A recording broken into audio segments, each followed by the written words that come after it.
Can we talk about friendships in our 20s? Because nobody warned me that this thing would become this complicated. Like, how do we go from besties forever to we don't even check up on anyone anymore? Like, we're just distant. We didn't have no fights, no explanations, just distance. And honestly, this thing's hard because friendship breakup is even more painful than relationship breakup, because with relationship breakup you have someone to comfort you, but meanwhile friendship, when you just be there like a widow mourning a late husband. Like, how?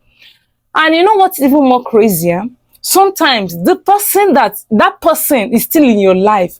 Both of you are just emotionally distant. You will comment on their pictures online, like you say all sweet things, but meanwhile deep down you know that something have changed, and both of you can feel it. But it is what it is, right?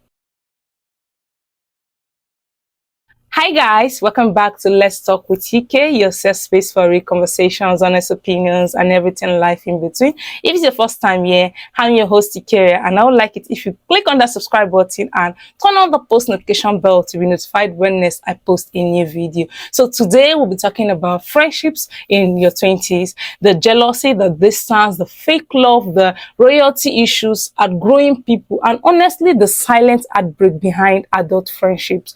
Because friendship in this generation is not for the weak. It's not for the weak people, oh. Because honestly, I think adulthood exposes people. It tells you who is actually your friend. Because when everybody was younger, life was more easier. Friendship was just like, come outside, let's talk. Oh yeah, bring your biscuit, let's gist. You know, simple. It was simple, no effort required. But now adulthood have entered. Everybody is going through bills, responsibilities, heartbreak, family pressure. We have career confusion. We have mental stress. Everybody just fighting one battle or the other. You might not know, yes, but that's the fact. Maybe one friend just traveled far, hustling. One is depressed quietly. One is trying to leave Nigeria, Japan. One is pretending to be okay online. One is broke, posting that they're okay online. Everybody is just stressed differently. And honestly, sometimes friendship suffers because life itself is choking people. You know what Nigerian adults can love saying, Like, your friend will be like, let's link up, like, let's hang out. And in your mind, you'll be like, hang out, where? When? Is it next year? Because everybody's tired and you know that that thing will not even happen anytime soon, right? And replying message becomes like a tax. We're so tired. We have many things ongoing. And honestly, sometimes distance in friendship is not even a trade. Life just started happening differently for everybody. But it's still hot, though, we know, because you miss how things used to be. You miss the comfort. You miss that safe space you have with that person. You miss that endless connection, how you guys flow, the friendship was. And can we talk about acting jealous? Like jealousy in friendship, because people pretend that it doesn't happen, but it does, especially in Nigeria where everybody is just secretly under pressure to make it. Yes, you just notice some friendship change once one person start progressing. Maybe your business starts growing, you start looking better, opportunities start coming, or you become more confident. Suddenly the energy changes, replies just become dry, support reduces, everything starts feeling competitive, and you just be confused, like, wait, are we still friends or are we now competing? Like, it happens. And on Nigerian friends, some of our friends, they can correlate you, but they're in pain. They'll be like, oh, I'm so happy for you, oh. But guess what? That carries pains, jealousy. And social media has even made this worse, honestly, because now everybody is just comparing lives every day. You, like, who is traveling, who is glowing up, who just entered relationship, who just bought iPhone. Comparison are just quietly damage everything. And honestly, not everybody that claps for you is happy for you. Trust me. Because some people are only comfortable around you with the struggling version of you they know. Not because the moment you start improving, the moment you start getting better, they will just become your enemy. They will just silently walk away. Like, you know that something is wrong, right? Let me tell you something that really changed my mindset. I met a woman. A woman told me about a story about her and her friend. Both of them were married. They had issue with childbearing for years. And now, you know what about we Nigerians? People don't know how to mind their business. They just started prognosing. Everybody said becoming like they have issues. They have solution to the problem, yeah? They'll be like, no baby yet. Maybe it's village people. Blah blah. Then the pressure alone can, the pressure can like emotionally frustrate someone. So this woman said that her friend used to come to tell her the bad things that people were saying behind her, right? She said that maybe people are talking about your marriage, people said this, people said that, just painful things. Until one day she told her friend, please, let's stop bringing the negative things that people say about each other to ourselves. When I heard that story, I was like, hey, some people, because that story, that friendship lasted for 40 years. Yes. And immediately my mind asked me one question. And the question was, how were people even comfortable telling her bad things about her friend? That means that she created that space that people could like comfortably tell her about her friend, because people only gossip in an environment they are welcomed, right? So that's the case. And one thing I learned is that real friendship is not the one who say, oh, Mo, guess what happened? No, real friendship is, don't speak about my friend like that around me. Period. Period.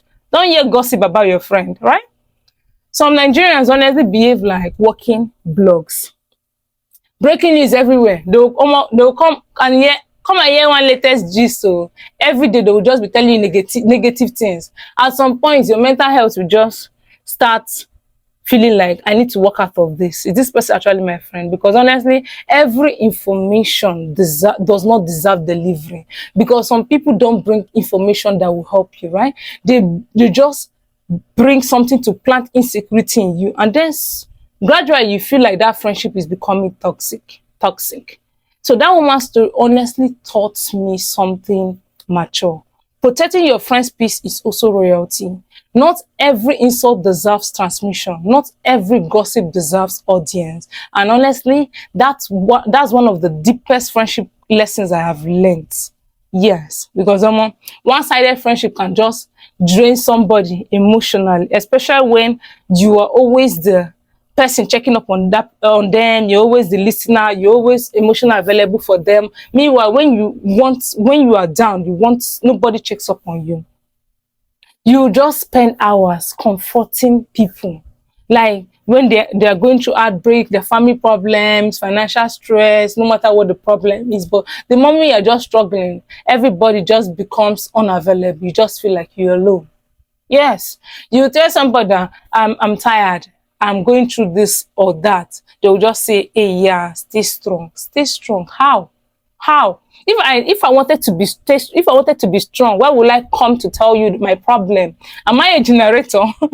Oh God, people are just like that. And honestly, many friends are just secretly tired, because people assume that they're always okay. Meanwhile, even the helper needs help sometimes, and it can bring loneliness.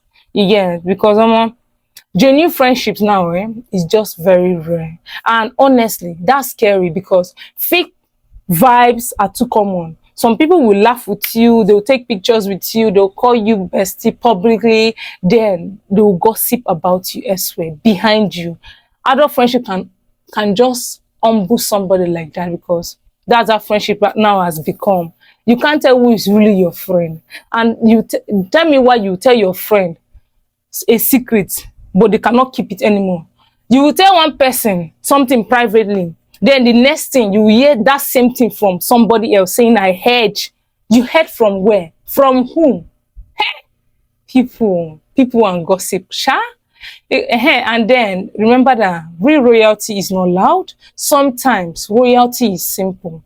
Defending your friend when absent, keeping private things private, supporting genuinely and not competing. And honestly, one royal friend is in this generation is worth more than plenty fake friends. Now is the quality over quantity. And one powerful thing about adulthood is that is realizing that some friendships have expired, not because anybody is wicked, but because people can just grow differently. We outgrow friendship. It could be you, it could be me, right? Yes, you just remember the memories, you smile, but deep down you know that we are not close anymore, and that realization hurts quietly, because some friends really felt like home to you because you shared many things with them, and now the parting from them is so painful. And that's what adults will teach you. Not everybody is meant to last forever in your life, and accepting that can be hard though, but that is the truth. So honestly, if friendship have changed for you recently, right? You're not alone. Adulthood changes people. Pain changes people. Growth changes people. But please stop forcing friendship that no longer feels safe. Protect your peace. Value genuine friends and stop begging people to constantly be there for you, because honestly, real friendship should feel peaceful, not emotionally draining. So this is Let's Talk with TK. If this spoke to you anyway, please share, like, comment, and don't forget to subscribe. See you guys in my next episode, guys. Bye.